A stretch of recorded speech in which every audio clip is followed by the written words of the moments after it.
종말 시대를 위한 예언서 다니엘서 연구 강의 김대성 목사. 제6강 하나님의 영원한 왕국 제1부. 다니엘서의 주인공은 역시 물론 영적으로 깊이 들어가면 예수 그리스도이시지만 다니엘서의 주인공은 다니엘입니다. 지난번에 우리 공부한 대로 다니엘은 왕족이었고 지금 왕족으로서 바벨론 나라, 이방 나라의 포로로 잡혀갔는데 그 왕족들 가운데서 아주 특출한 뛰어난 청년들을 이제 선별해서 바벨론 왕 느부갓네살이 그들을 왕궁에서 바벨론 교육을 시키는 그 클래스에 다니엘과 그 세 친구가 함께 들어가게 된 겁니다. 우리가 추측해 보기는 이 당시 바벨론이 많은 주변의 나라들을 정복하고 있었기 때문에 그 교육받는 청년들 중에는 유대 청년들 말고 다른 나라의 청년들도 섞여 있었을 것이다. 그렇게 추측할 수 있어요. 이렇게 해서 이제 그 포로로 잡혀간 때에 느부갓네살도 왕이 되는 겁니다. 그러니까 유대 나라가 포로로 잡혀간 시기나 느부갓네살이 왕된 시기가 거의 비슷합니다. 이제 느부갓네살 왕이 된 지 2년이라고 하는 것은 사실상 3년째입니다. 왜냐하면 지난번에 말씀드렸듯이 왕이 된 첫 해, 1월 1일 날 왕 되는 게 아니니까 왕이 어느 때 됐든지 간에 왕이 된 첫 해를 즉위년, 그래서 실제로 이제 1년, 2년을 카운트하지 않고 그 다음 해부터 느부갓네살 1년, 느부갓네살 2년 그렇게 카운트하기 때문에 지금 느부갓네살 왕이 이제 2년이 됐다는 것은 실제로는 3년 정도, 만 3년은 아니지만 대략 3년을 가리키는 해입니다. 3년 가까이 됐을 때에 느부갓네살 왕이 어느 날 저녁에 침상에서 깊은 생각을 하게 됩니다. 이 영광스러운 바벨론 제국, 이 나의 왕권이 언제까지 지속될 것인가? 되게 사람들은 살면은 꼭 영원히 살 것 같지만 언젠가는 다 죽어요. 그렇죠? 언젠가는 다 죽게 돼 있습니다. 이 느부갓네살 왕도 사실상 내심 속으로는 그 나라가 영원히 갔으면 했지만 또 그런 바람이 있었지만 결국 끝나버릴 겁니다. 그렇죠? 그때 이제 그런 생각을 이 느부갓네살 왕이 잠자기 전에 했어요. 꽤 깊이 한 것 같아요. 근데 그 생각을 하고 잠든 그날 밤에 하나님께서 느부갓네살 왕에게 아주 신비한 꿈을 하나 주셨고 그 다음에 그 꿈을 통해서 하나님께서는 몇 가지 목적을 이루시고자 했습니다. 첫째는 느부갓네살 왕이 그 생각하던 것, 미래의 역사를 가르쳐 주심과 동시에 네가 세운 이 나라가 영원할 것 같지만 결국 얼마 안 가서 너보다 더 강한 다른 나라가 일어나므로 네가 망할 것이다. 그런 것을 이제 보여주시기 위한 것이었고, 둘째는 인간의 역사가 계속 강한 나라, 약한 나라가 섞이고 또 일어나고 이렇게 해서 반복되면서 영원히 지속되는 것이 아니고 이 인간 나라가 흥하고 망하고 하다가 결국 이 인간의 나라 역사 마지막에는 하나님께서 나라를 세우실 것이다. 그것을 깨우쳐 주려고 하셨습니다. 그 다음에 나중에 그 전개된 이야기를 보면 결국 이 세상 말로 다니엘과 그 세 친구가 이것 때문에 출세를 합니다. 그렇죠? 그래서 아마 정말 힘겹게 살아가면서 하나님의 뜻에 순수하게 순종하는 다니엘과 그 세 친구를 이 세상의 머리가 되는 자리에 올려놓으시기 위해서 이 꿈을 주셨다. 그렇게 세 가지 목적을 우리가 가지고 생각할 수 있겠습니다. 이 다니엘 2장의 예언은 사실 성경에 나오는 모든 예언 가운데 가장 뼈대와 같은 것이고 또 가장 유명한 예언입니다. 그래서 아마 대개 이걸 한두 번씩은 다 공부를 하셨을 그런 내용이라고 생각이 됩니다. 도표를 보시면 다니엘 2장의 내용이 어떻게 구성되어 있는지 잠깐 간략하게 그 도표를 가지고 말씀을 드린 다음에 시작하겠습니다. 1절부터 다니엘 2장 1절부터 11절까지는 이 바벨론 왕 느부갓네살이 꿈을 꾸고 그 꿈을 잊어버리고 그것 때문에 매우 고민하고 번민하는 장면이 나옵니다. 그 다음에 12절부터 16절까지는 그 잊어버린 꿈을 알아내기 위해서 그 나라의 술객들, 박사들을, 점장이들을 다 불러 모아가지고 자기 얘기를 한 다음에 빨리 그것을 알려내라. 그렇게 요구하는 거예요. 그래서 그것을 알려내지 않으면 다 죽여버리겠다. 무모한 말을 하는 거예요. 그렇죠? 옛날에 왕들이 이렇게 참 횡포가 아주 심했던 것 같아요. 자기 꿈 못 알아맞힌다고 공들여서 키워놓은 신하들을 다 죽이면 어쩌자는 겁니까? 그 다음에 이제 17절부터 23절까지는 이 사형명령을 가지고 이제 아리옥이 사형을 집행하기 위해서 이제 나갔을 때에 그 소집했을 때는 다니엘이 없었는데 사형명령의 그 대상에는 해당이 된 겁니다. 왜 그런지 이제 나중에 설명을 좀 드리겠습니다.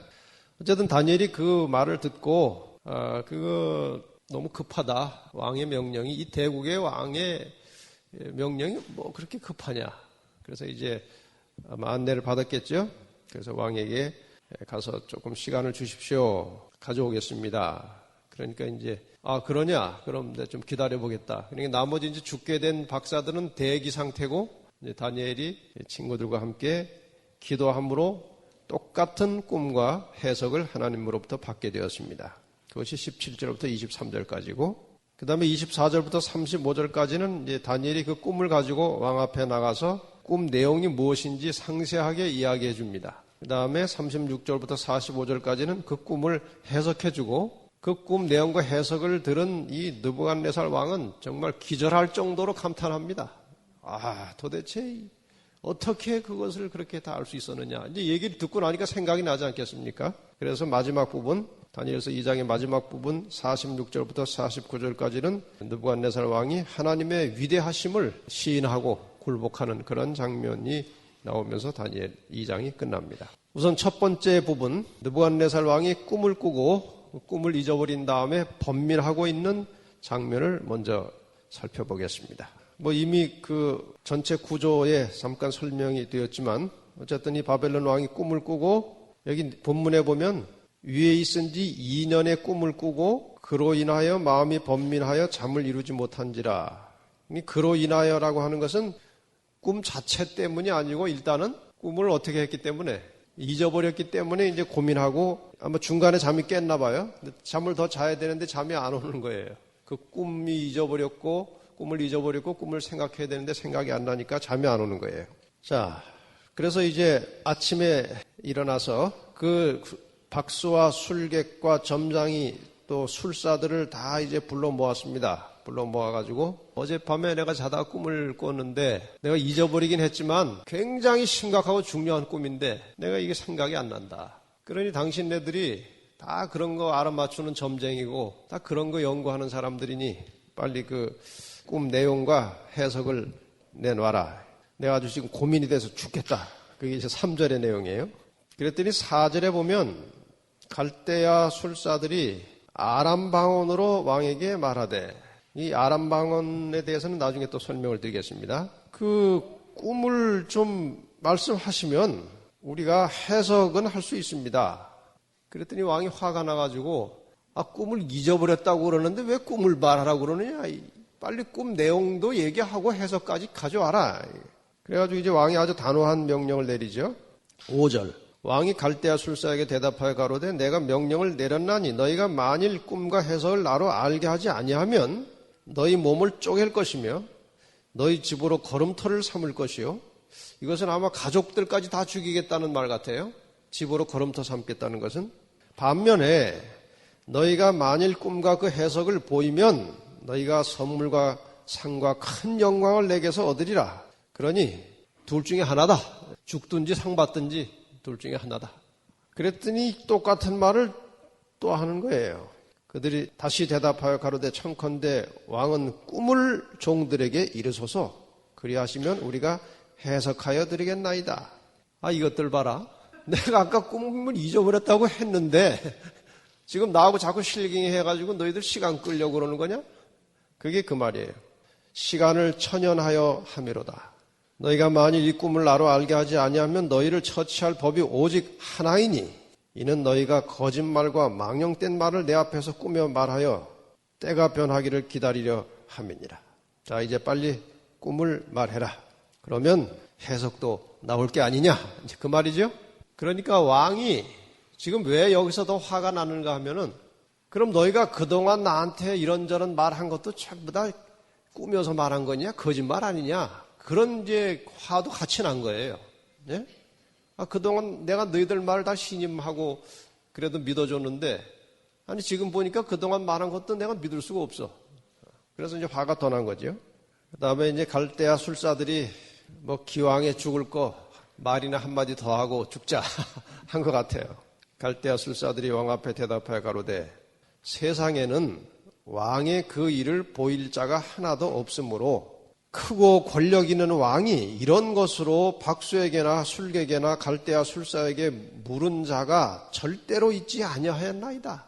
아무리 왕이 힘이 있고 권세가 있어도 그런 것을 요구한 왕은 세상에 없었다. 약간 이제 대드는 쪼지요. 어떻게 그런 거를 우리한테 요구하시느냐. 왕이 물으신 것은 희한한 일이라. 육체와 함께 거하지 아니하는 신들 외에는 왕 앞에 그것을 보일 자가 없나이다. 이게 이제 첫 번째 부분이에요. 우선 이 왕의 꿈이라고 하는 것에 대해서 잠깐 설명을 드리겠습니다.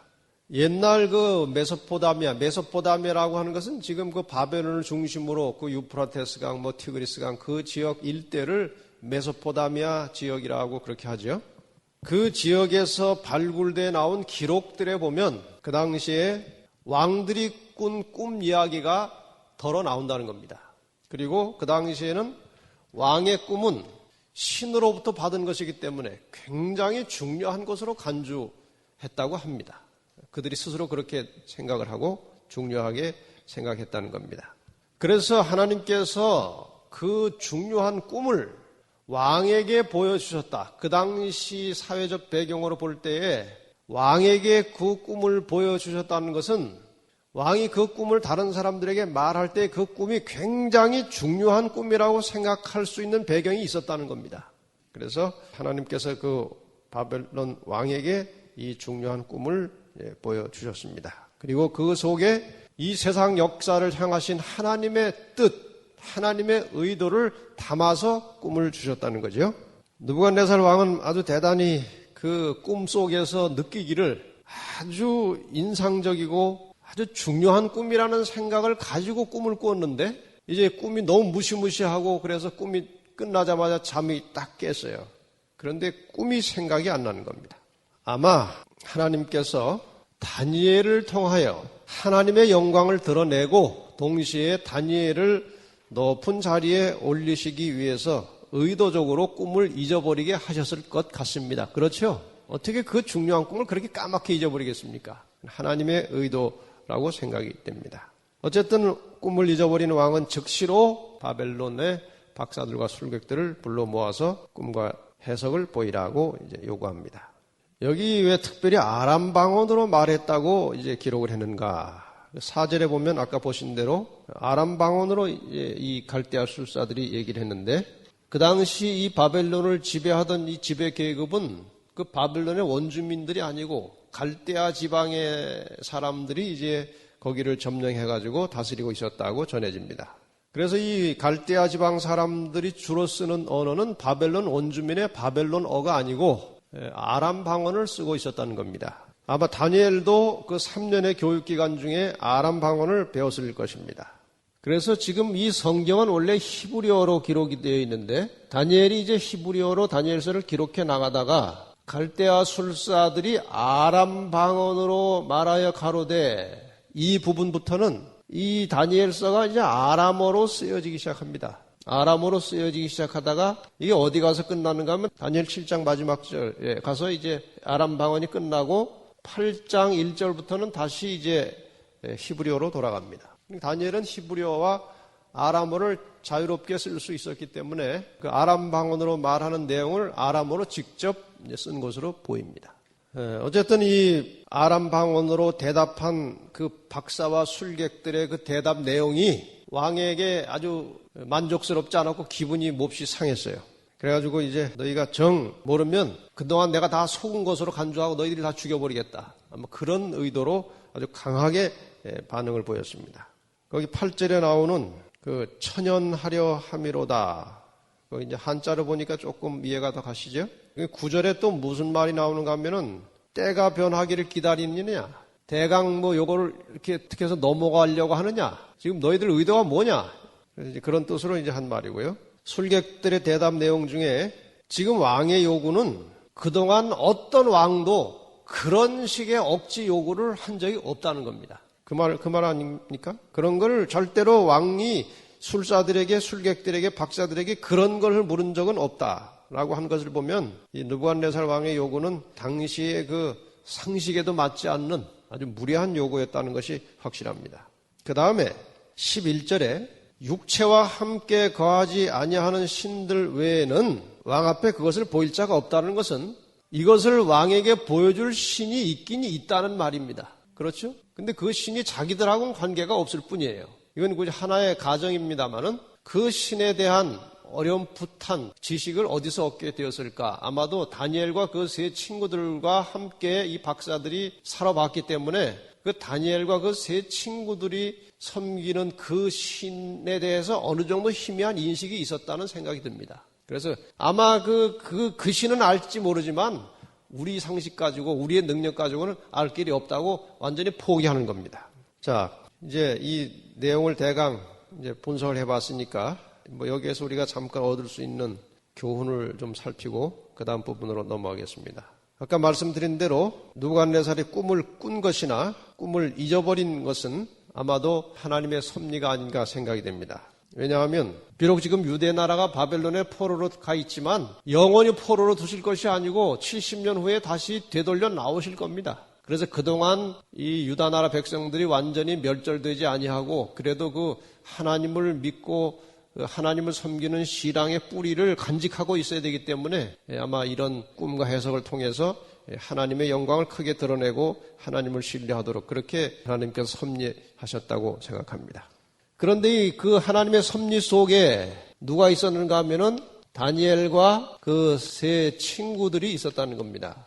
어차피 우리가 이 세상에 태어나서 이렇게 저렇게 살다가 죽습니다. 부자도 죽고 가난한 자도 죽고 왕도 죽고 거지도 다 죽어요. 근데 기왕에 이 땅에 태어나서 사는 거 하나님의 섭리 속에서 하나님의 뜻을 이루어가는 인생을 살면 그게 복 있는 사람입니다. 그렇지 않겠습니까? 근데 하나님의 섭리 속에 들어가서 하나님의 뜻을 이루는 데 사용이 되면 그건 대단한 보장이 있는데 영원히 살 수 있다는 것입니다. 무엇이 하나님의 섭리입니까? 우리도 얼마든지 하나님의 섭리 속에서 하나님의 뜻을 수행하는 종들이 될 수 있어요. 지금 이 지구와 인류에 대한 하나님의 섭리를 한마디로 말하면 사람을 살게 하는 겁니다. 죽을 인간을 살게 하시는 것이 하나님의 섭리예요. 그렇다면 그 일에 죽을 사람을 살게 하는 일에 우리가 동참할 때에 그것이 바로 하나님의 쓰임받는 도구가 되는 것입니다. 여러분의 모든 삶을 통해서 하나님을 알지 못하고 어둠 속에 죽어가는 사람들을 하나님의 품 안으로 인도하고 그들을 살게 하는 일에 여러분 헌신하시기를 바랍니다. 그런 사람들이 바로 하나님의 섭리 속에서 그분의 뜻을 이루어가는 것입니다. 그러니 여러분과 제가 어떤 일에 종사할지라도 우리의 생계를 위해서 무슨 일을 하고 있을지라도 항상 우리의 생각과 우리의 마음 속에 내가 만나는 주변의 모든 사람들 중에 하나님을 알지 못하는 사람들에게 하나님을 소개해서 그들을 살게 하는 일에 전심전력할 때에 하나님께서 그러한 사람들을 기뻐하실 것입니다. 제가 어느 교인의 명함을 받고 나서 잠깐 웃기도 했지만 마음에 상당히 감동을 받은 명함이 있어요. 그 명함에 보니까 그분이 피아노 학원 원장이에요. 거기다가 부업 피아노 학원, 직업 전도 이렇게 해놨더라고요. 그게 상당히 우리에게 뭔가를 알려주는 우리를 깨우쳐주는 메시지예요. 우리가 먹고 사는 것이 전부가 아닙니다. 그렇지 않습니까? 뭐 조금 더 잘 먹고 조금 뭐 덜 먹고 조금 더 편리하게 살고 조금 불편하게 살고의 차이지 그 먹고 사는 게 다 인생의 전부가 아니에요. 그런 건 다 부수적인 일입니다. 우리의 본업은 우리가 먼저 하나님의 구원받은 백성으로서 이 구원의 위대한 진리와 소식을 다른 사람에게 가르쳐줘서 그들도 구원을 받도록 그들도 살게 하는 것이 우리의 본업인 것을 잊지 마시기를 바랍니다. 그리고 정말 늘 뜨거운 신앙을 유지하고 늘 그 신앙이 잘 식어지지 않은 사람들의 공통점은 끊임없이 전도하는 일에 자기의 노력과 시간을 쓰고 있는 사람들이에요. 이것이 우리의 영적 생명과 관계에 있는 겁니다. 자, 이제 두 번째 부분으로 넘어갑니다. 박사들에 대해서 끝까지 아무리 봐도 시간만 끌려고 하지 알 것 같지가 않아요. 그래서 다 죽여버려라, 멸하라 하고 명령을 내렸습니다. 그래서 이제 그 사형 명령을 집행할 책임자로 시위대 장관 아리옥이 이제 정해졌고, 아리옥이 이제 왕의 명령을 따라서 바벨론 박사들, 술객들을 이제 죽이러 나갔습니다. 다니엘도 해당자였습니다.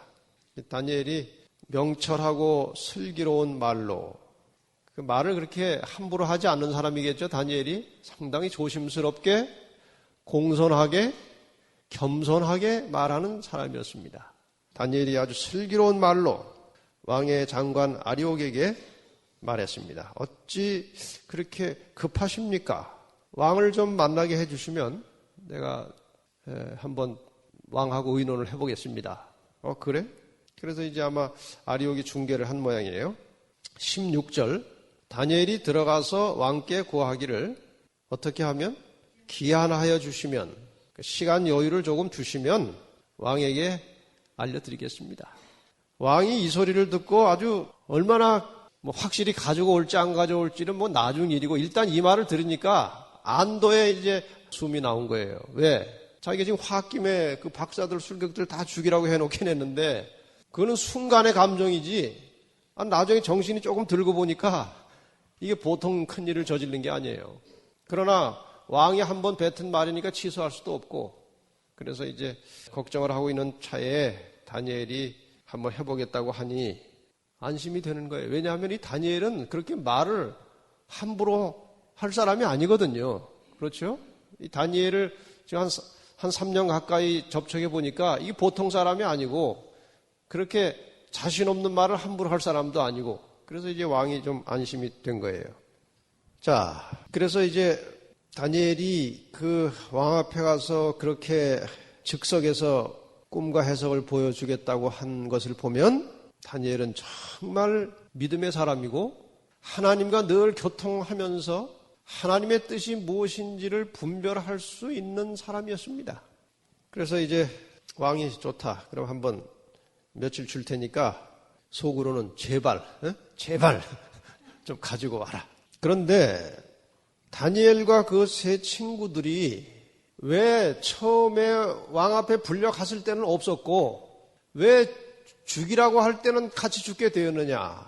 이제 그게 약간의 우리 의문인데, 이것 학자들도 증거는 없지만 추측을 이렇게 하는데 상당히 일리가 있는 것입니다. 일단 사형 대상에 포함됐다는 것은 다니엘과 세 친구가 바벨론 왕국의 박사였다는 겁니다. 그렇죠? 그러니까 이제 죽이려고 할 때 다 포함된 거예요. 그 박사가 된 걸 보니까 3년간의 교육을 무사히 다 마쳤고 상당히 우수한 성적으로 이제 수료를 하고 학위를 얻은 거예요. 요즘 말로 하면 학위를 받았어요. 근데 이제 갓 졸업한 풋내기 박사였어요. 그래서 아마 왕이 그 박사와 술객들을 다 불러 모을 때 이 고참 박사들이, 내 인턴들은 좀 있어, 우리끼리 갈 테니까 아마 무슨 꽤나 좋은 얘기 들으러 가는 줄 알고 꽤 그 노련한 박사와 술객들이 왕 앞에 간 것 같아요. 그래서 이제 그 제대로 이제 왕하고 대화가 안 돼가지고 이제 죽게 되니까 죽을 때는 같이 죽게 된 겁니다. 이해가 가십니까? 그런 배경으로 우리 학자들이 추측을 하는데 꽤 일리가 있는 것 같아요. 자, 그러면 좀 전에 드렸던 말씀을 다시 한번 드리고 교훈을 찾아봅시다. 왕 앞에 나가자마자 자신 있게 그 왕이 잊어버린 꿈과 해석을 보여주겠다고 대답한 그 다니엘의 믿음, 거기에 대해서 조금 생각을 하고 가십시다. 우선 다니엘은 하루에 세 번씩 정기적으로 하나님께 기도하는 종이었습니다. 아마 그 왕궁에서 구약 성경도 많이 읽었을 겁니다. 그래서 다니엘은 하나님이 어떤 분이신지를 아주 깊이 알고 있었어요. 여러분이나 저나 예수를 믿는다고 할 때에 그냥 예수님에 대하여 막연한 믿음만 가지고서는 예수님에 대한 진정한 사랑이 나오질 않아요. 예수님에 대하여 깊이 알아야 사랑이 되고 그분이 하시는 말씀에 순종하는 것이 부담이 되지 않은 겁니다. 그렇지 않습니까? 이 남녀 간에 서로를 깊이 이해하고 서로를 깊이 안 다음에 상대가 뭐를 부탁하면 그거 아주 기분 좋게 합니다. 그렇지 않습니까? 우리가 예수님이 우리에게 하시는 말씀, 하나님께서 우리에게 하시는 말씀을 순종하는 일이 늘 부담이 되고 힘이 든다는 것은 아직 사랑이 무르익지 않았다는 증거입니다.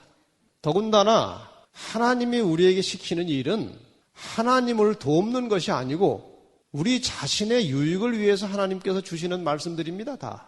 그러니 일단 아직 힘 안 들이고 사랑할 단계까지는 안 갔다 할지라도 그 하시는 말씀에 잘 적극적으로 순종을 하다 보면 내가 좋아지게 돼 있고 더 사랑이 깊어지게 되는 겁니다. 그러니까 이 다니엘처럼 항상 하나님과 교제하고 교통하고 사시기를 바랍니다. 자주 보고 자주 만나야 이게 정이 들고 관계가 되는 거 아닙니까? 우리가 하나님 말씀 자주 보고 하나님께 기도 열심히 하면 하나님과 관계가 점점 깊어지고 관계가 깊어질수록 그 사랑의 관계가 익어가고 사랑이 깊어질수록 하나님 말씀에 순종하게 되고 말씀에 순종하다 보니까 내 생활이 좋아지고 이게 다 순환이 그렇게 되는 거예요. 그러니까 다니엘처럼 늘 하나님께 가까이 기도하고 사시기를 바랍니다. 그래서 그가 비록 바벨론 왕궁의 교육을 받고 의형적으로 볼 때는 느부갓네살의 신하였지만 실제 그를 통치하고 지배하는 왕은 하나님이셨습니다. 그래서 하나님과 잘 교제하고 교통을 했던 겁니다. 자, 이제 세 번째 단계로 들어갑니다. 다니엘이 이제 그 왕에게 가서 그 해석과 꿈을 가지고 오겠습니다. 그래, 한번 내가 시간을 주마. 그래서 이제 세 번째 단계로 넘어가서 다니엘 2장 17절로 23절에 보면 17절 이에 다니엘이 자기 집으로 돌아가서 그 동무 하나냐와 미사엘과 아사랴에게 그 일을 고하고 하늘에 계신 하나님이 이 은밀한 일에 대하여 긍휼히 여기사 자기 다니엘과 동무들이 바벨론의 다른 박사와 함께 죽임을 당치 않게 하시기를 그들로 구하게 하니라. 다니엘이 바벨론 왕 앞에서 큰 소리 친 거는 누구 백을 믿고 한 겁니까? 하나님 백 믿고 한 거예요. 와서 이제 친구들과 함께 간절하게 기도했습니다. 기도를 얼만큼 했는지는 나와 있지 않지만 어쨌든 기도의 결과로 기도의 응답으로 이상이 나타났습니다. 바벨론 왕이 꾼 꿈과 똑같은 꿈이 나타났고 그 해석도 하나님께서 다니엘에게 알려주셨습니다. 이제 그것을 받고 나서 다니엘이 얼마나 기분이 좋았겠습니까? 20절부터 다니엘이 하나님을 찬양하는 기록이 나오는데 아주 은혜스러운 내용이라 읽겠습니다. 다니엘이 말하여 가로되 영원 무궁히 하나님의 이름을 찬송할 것은 지혜와 권능이 그에게 있음이로다. 그는 때와 기한을 변하시며 왕들을 폐하시고 왕들을 세우시며 지혜자에게 지혜를 주시고 지식자에게 총명을 주시는도다. 그는 깊고 은밀한 일을 나타내시고 어두운 데 있는 것을 아시며 또 빛이 그와 함께 있도다. 나의 열조의 하나님이여 주께서 이제 내게 지혜와 능력을 주시고 우리가 주께 구한 바 이 일을 내게 알게 하셨사오니 내가 주께 감사하고 주를 찬양하나이다. 곧 주께서 왕의 그 일을 내게 보이셨나이다 하니라. 아주 절절히 아주 진심에서 우러나오는 하나님께 대한 감사와 찬양을 다니엘이 노래한 겁니다. 아마 다니엘은 그동안 늘 기도하고 살던 영감의 사람이기 때문에 자기가 혼자 기도해도 하나님께서 그 꿈과 해석을 주실 것을 알았을 것입니다. 그러나 그는 친구들을 모아서 함께 뜻을 모아서 기도하는 모습을 보여주고 있습니다. 마태복음 18장 20절에 보면 두세 사람이 내 이름으로 모인 곳에는 나도 그들 중에 있느니라. 예수님께서 이런 말씀을 하셨는데 이 말씀과 아주 일치하는 기도의 장면이 나오고 있습니다. 그래서 그렇게 순수한 믿음으로 여러 사람이 모여서 함께 같은 동기와 같은 목적을 가지고 기도했을 때에 하나님께서 즉각적으로 기도를 응답해 주셨습니다. 다니엘이 하나님의 이름을 찬송했다고 나와 있습니다. 이름을 찬송한단 말이 조금 이상하죠? 이름. 이 구약의 배경에는 이 이름이 품성을 상징하는 것입니다. 이름이.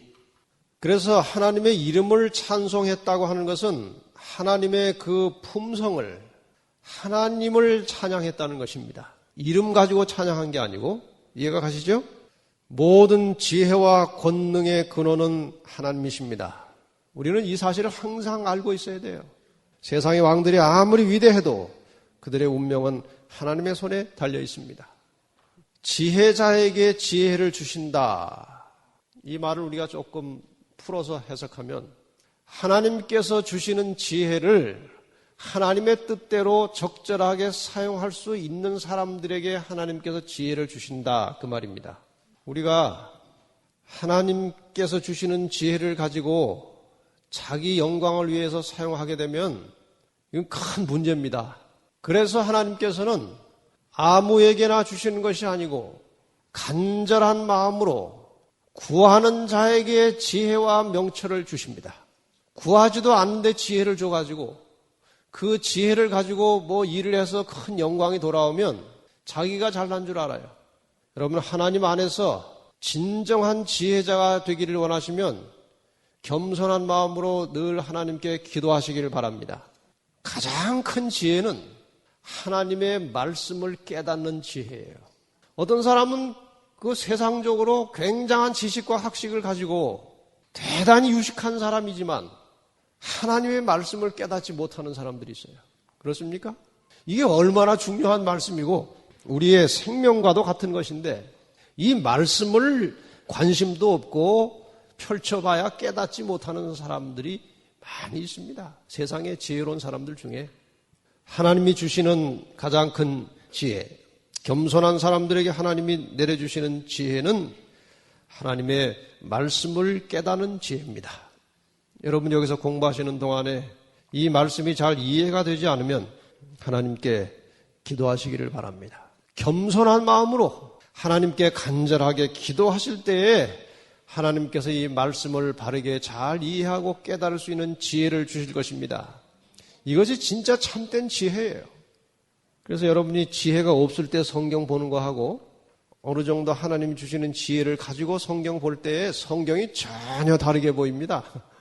그렇지 않습니까? 그러한 경험이 여러분과 저의 생활 속에 항상 계속되기를 바랍니다. 자, 우리가 여기에서 한 가지 우리의 신앙생활에 적용시켜서 꼭 염두에 둬야 할 문제를 한 가지 더 말씀드리겠습니다. 자동차 타고 출발할 때에 기도하는 사람들은 많아요. 도착한 다음에 기도하는 사람들은 별로 없어요. 해야 되겠다고 마음은 먹는데 도착하고 나면은 이제 걱정거리가 없어진 거예요.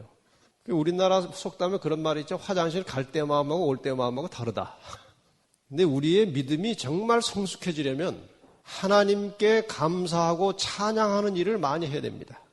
그건 굉장한 축복이에요. 근데 우리가 다급할 때 기도는 열심히 하는데 기도 응답받은 다음에 좀 그 다급한 일이 없어진 다음에는 별로 하나님께 감사하고 찬양하지 않습니다. 다니엘의 삶을 통해서 우리는 감사와 찬양을 배워야 돼요. 우리 기도 후에 하나님께서 응답해 주시면 늘 찬양하고 감사하고 우리의 생활 속에 마음속으로만 찬양하지 말고 흥얼흥얼하고 찬양, 찬미를 하면서 사는 것은 굉장히 좋습니다. 감사와 찬양이 넘칠 때에 하나님께서 우리에게 더 많은 지혜를 주시고 더 기쁨을 주시고 축복에 축복이 더해지는 것 아니겠습니까?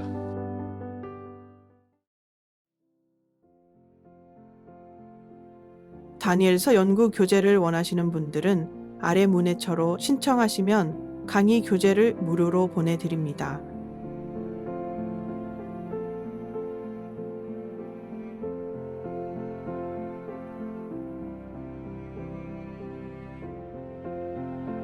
진리바다를 검색하신 후 진리바다 웹사이트에 들어가시면 많은 성경 연구 자료들을 보실 수 있습니다.